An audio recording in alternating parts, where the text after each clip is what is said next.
नमः संस्कृताय प्रिय मित्राणि, आप सबका अपना YouTube चैनल में हार्दिक अभिनंदन एवं स्वागत करता हूं। जैसा कि आप सब थंबनेल से परिचित हो गए होंगे कि आज हम लोग किरातार्जुनीयम के मंगलाचरण पर वीडियो बनाने वाले हैं। तो सबसे पहले हम लोग जानेंगे कि महाकवि भारवी विरचितम किरातार्जुनीयम जो है वो एक महाकाव्य है और इस महाकाव्य में कितने सर्ग हैं? 18 सर्ग हैं, यानी अष्टादश सर्गाः सन्ति। और इस महाकाव्य का जो उपजीव्य ग्रंथ है वो क्या है? महाभारतम। और महाभारत के भी वन पर्व से इस कथा को लिया गया है। लेकिन महाकवि भारवी ने अपनी विद्वता से, अपनी पांडित्य से इस ग्रंथ को इतने रुचिकर बना दिया कि हर किसी को पढ़ने की इच्छा होती है। और सबसे पहले हमारे टीजीटी पीजीटी के लिए किरातार्जुनीयम के प्रथम सर्ग से बहुत ही प्रश्न आते हैं। तो इस कड़ी पर हम लोग किरातार्जुनीयम के मंगलाचरण पर बनाने वाले हैं वीडियो। तो चलिए चलते हैं मंगलाचरण पर। तो प्रस्तुत जो मंगलाचरण है महाकवि भारवी की एक विशेषता है कि उन्होंने किरातार्जुनीयम के मंगलाचरण जो है वो श्रीय पद से शुरू किए हैं और इसका जो अंतिम है यानी जो अंत है वो लक्ष्मी पद से किया है। और जो प्रस्तुत मंगलाचरण है यह वंशस्थ छंद में लिखा गया है। और वंशस्थ छंद के लिए पिंगल मुनि ने एक सूत्र लिखा, यानी इसका जो लक्षण बताया है वो इस प्रकार है, जतौ तु वंशस्थ मुदिरितम जरो, अर्थात जगण, तगण, जगण और रगण। अब बताइए कि एक गण में कितने अक्षर होते हैं? 3 गण होते हैं, 3 अक्षर होते हैं, यानी एक गण में 3 अक्षर होंगे। तो इस प्रकार से यदि 4 गण बनेंगे तो कितने अक्षर होंगे? 12 अक्षर होंगे। अर्थात प्रत्येक चरण में वंशस्थ छंद में विरचित जितने भी पद्य होंगे प्रत्येक चरण में 12-12 अक्षर होंगे और 12 अक्षरों से युक्त, यानी सबसे पहले जगण होंगे, फिर तगण होंगे, फिर जगण होंगे और फिर तगण होंगे। और इसका जो यति होती है, यति किसे कहते हैं? तो जो पद्य को जब हम लोग उच्चारण करते हैं, जब उच्चारण करते हुए जहाँ रुकना होता है जिसे अल्पविराम कहते हैं, तो उसी को ही यति कहलाते हैं। और इस पद्य में जो है हमारा यति जो होगा वो प्रत्येक 12 अक्षर पर होगा, यानी यहाँ से शुरू करेंगे हम लोग और यहाँ पे रुकेंगे। तो सबसे पहले इसका एक बार उच्चारण कर लेते हैं, सस्वर वाचन कर लेते हैं। तो यहाँ से शुरू करेंगे और अंत तक जाएंगे। तो मैं आशा करूंगा कि आप सब वीडियो को देखते हुए मेरे साथ उच्चारण भी करेंगे। तो श्रियः कुरूणाम् अधिपस्य पालनीम्, बोलो, श्रियः कुरूणाम् अधिपस्य पालनीम् प्रजासु वृत्तिं यमयुङ्क्त वेदितुम्, प्रजासु वृत्तिं यमयुङ्क्त वेदितुम् सवर्णिलिङ्गे विदितः समाययौ, क्या? सवर्णिलिङ्गे विदितः समाययौ युधिष्ठिरं द्वैत वने वनेचर, युधिष्ठिरं द्वैत वने वनेचर। प्रस्तुत पद्य में महाकवि भारवी कहते हैं कि जब पांडवों का वनवास हो गया तो वनवास के दौरान महाराज युधिष्ठिर ने, क्योंकि अब वहां हस्तिनापुर का राजा कौन बन चुका है? अभी वर्तमान में दुर्योधन बन चुका है। तो युधिष्ठिर की इच्छा हुई, जिस प्रकार किसी व्यक्ति के द्वारा किसी चीज को खोने पर याद होती है ना, तो राजा युधिष्ठिर को भी अपनी हस्तिनापुर की याद आती है। और वो क्या करते हैं कि एक वनेचर की नियुक्ति करते हैं और उस वनेचर से कहता है कि तुम जाकर दूत के रूप में उस हस्तिनापुर में, अर्थात जहाँ अभी वर्तमान में दुर्योधन राजा बने हुए हैं, वहाँ का कार्यकलाप कैसी चल रही है इसकी जानकारी आप लेकर आइए। तो जो पहला पद्य के जो पहला चरण है वो कहता है कि श्रियः कुरूणाम् अधिपस्य पालन, अर्थात क्या है कि श्रियः इत्युक्ते लक्ष्मी, कहता है श्रियः कुरूणाम् अधिपस्य पालन, हे उनको कहता है कि आप जाके कुरूणाम् अधिपस्य यानी कुरुओं के जो राजा है, अधिपस्य राजा का जो श्रिय है यानी राजलक्ष्मी है उसका पालन पोषण कैसी हो रही है, यानी अभी जो राजा बना हुआ है ना दुर्योधन जी, वो सही स्वरूप से पालन पोषण कर रहा है या नहीं? ठीक है। अब दूसरा में कहता है कि प्रजासु वृत्तिं यमयुङ्क्त वेदितुम्, और कहता है कि प्रजाओं के प्रति अभी उसका व्यवहार कैसा है, क्योंकि राजा को उसी राजा को ही सफल राजा माना जाएगा या फिर प्रजाओं का प्रिय कहा जाएगा जो प्रजाओं के हित की बात करता है। तो युधिष्ठिर ने कहा उनसे कि प्रजासु वृत्तिम यमायुक्त वेदितुम, अर्थात प्रजाओं के प्रति व्यवहार को जानने के लिए यम अयुक्त जिसको नियुक्त किया गया था। किस लिए? वेदितुम। वेदितुम में कौन सा प्रत्यय है?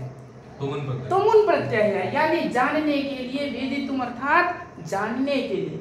बताइए यम में कौन सा प्रत्यय, यम में कौन सी विभक्ति है?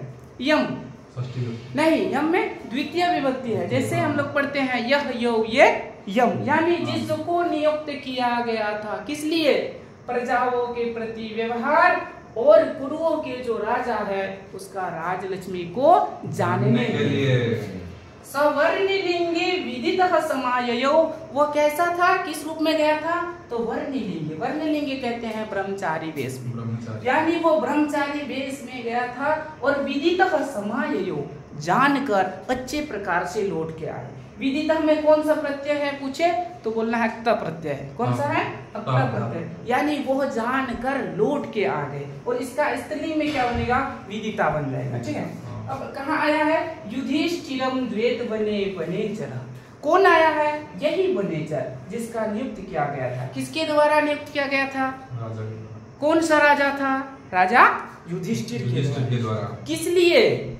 प्रजा के द्वारा। प्रजाओं के प्रति व्यवहार कैसा है? किसका? दुर्योधन जी का। यानी दुर्योधन कहाँ है? अभी राजा बन गया।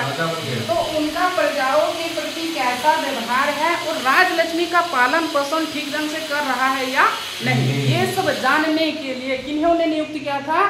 युधिष्ठिर। किसको? वनेचर को।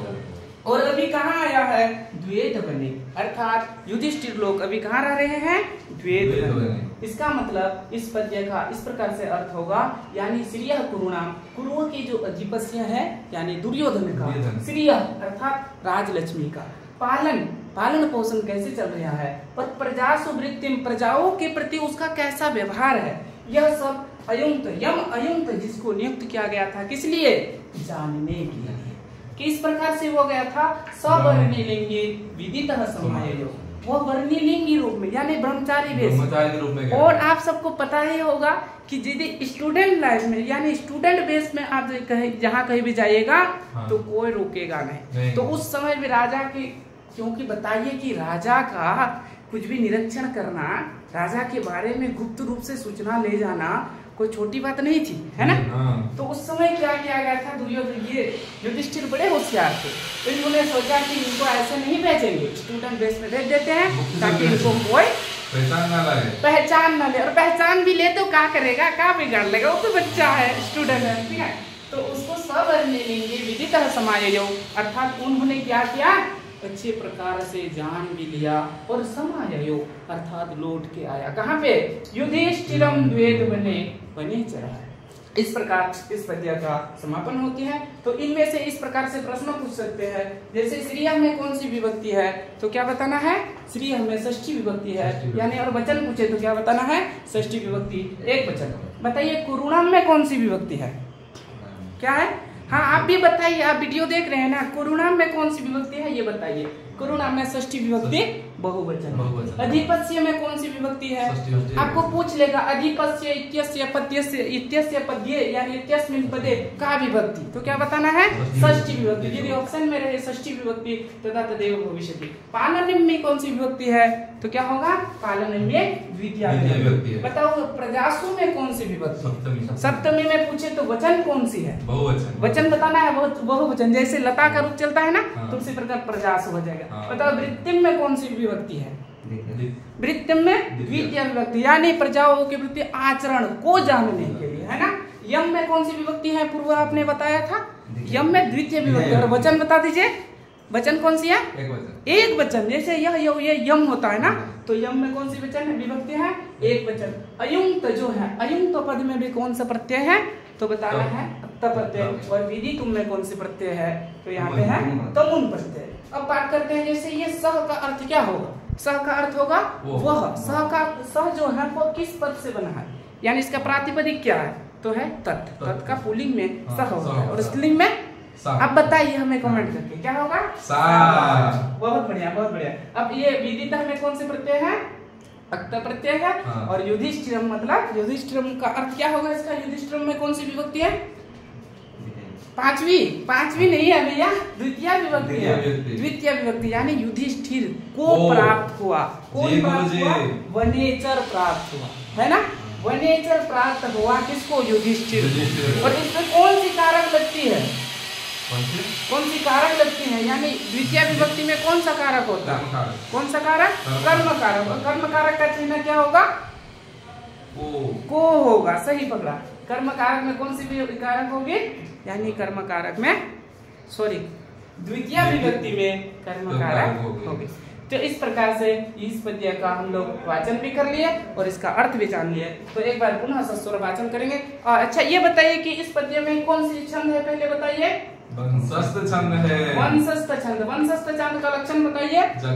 जतौ तु वंशस्थ मुदिरितम जरो। बोलो, जतौ तु वंशस्थ मुदिरितम जरो। तो इसका सस्वर वाचन कैसे करेंगे? बोलो, श्रिया करुणाम अधिपस्य पालनी प्रजा सुवृत्तिं यमयं तवेदितुं सवर्णलिंगी विदिता समाययो युधिष्ठिरं द्वैत वने वनेचरः। आज के इस वीडियो में इतना ही। फिर मिलते हैं अगले वीडियो में नए विषय के साथ। तब तक के लिए नमः संस्कृता। हाँ, और यदि आप सब में से किसी ने मेरे चैनल को सब्सक्राइब नहीं किया है तो चैनल को सब्सक्राइब कीजिए। और हाँ, इस तरह की जो लाइक का चिन्ह है ना, उसको भी प्रेस कर लीजिए ताकि आपका लाइक हो। और हाँ, नीचे भी कॉमेंट का ऑप्शन है, वहाँ कॉमेंट लिख के बताइए आप कैसे भारतीय हैं, अपने आप को खूब भारतीय बताते हैं। एक कॉमेंट नहीं कर सकते, थोड़ा सा लाइक भी कर दीजिए। और हाँ, लिखना मत भूलिए। और अच्छा लगे तो सब्सक्राइब भी कर लीजिए, क्योंकि इस प्रकार के अच्छे अच्छे वीडियो आपके इस चैनल में आते रहेगा। नमः संस्कृता।